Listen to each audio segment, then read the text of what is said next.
Maître Mathieu Chardon à nous faire sa réflexion sur le déroulement des obstacles liés à la procédure de saisie de ces avoirs bancaires, mais vu sur l'angle du droit français, pour ne pas dire européen. Maître, vous avez la parole. Merci beaucoup.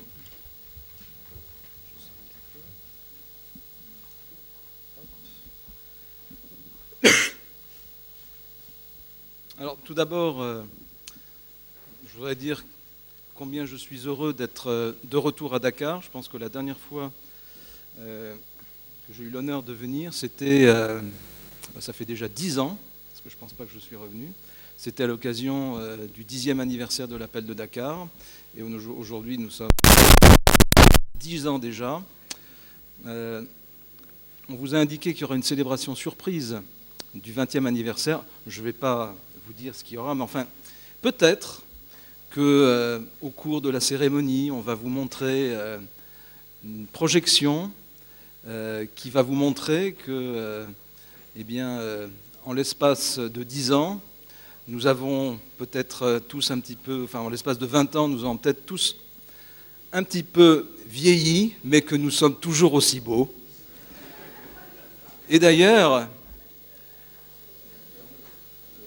j'ajouterais que donc, la présentation que je vais vous faire, je vais essayer de vous faire, a été faite de façon un petit peu impromptue, puisque il y a la défection des organes officiels de l'ENP, donc on est là pour ça, évidemment.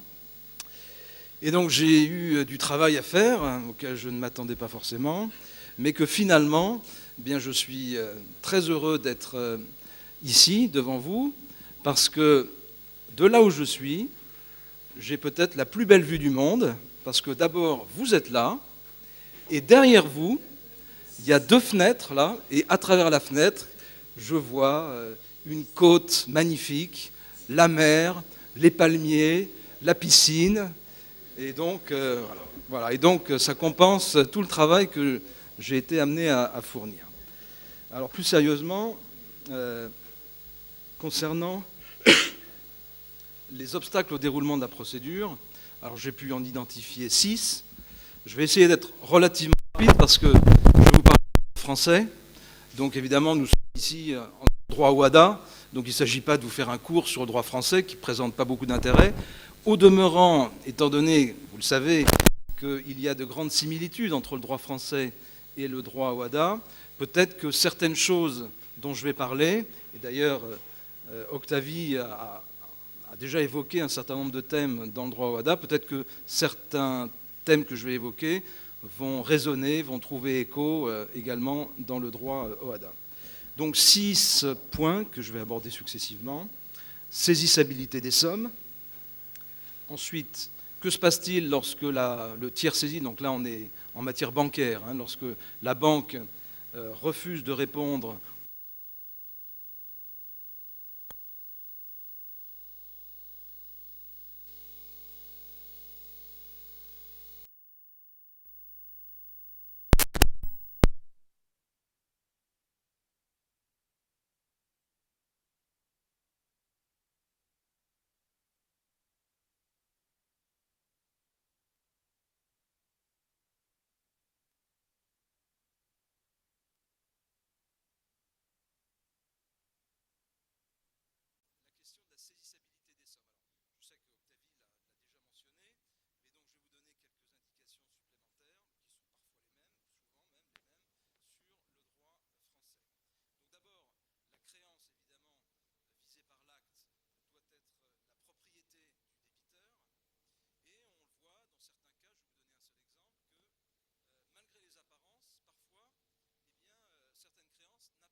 ça reste insaisissable. Volontairement, je n'entre pas dans les détails pour essayer de donner quelque chose, une vision, un aperçu le plus clair possible, parce qu'on pourrait le faire, mais ça deviendrait technique. Et encore une fois, ça concerne que le droit français. Et je ne sais pas si dans chacun de vos pays, vous avez en place ce système-là. Ça existe peut-être dans certains pays, peut-être pas dans d'autres. Octavie a mentionné donc la question intéressante des sommes qui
concernant le problème du titre exécutoire dont Maître parlait,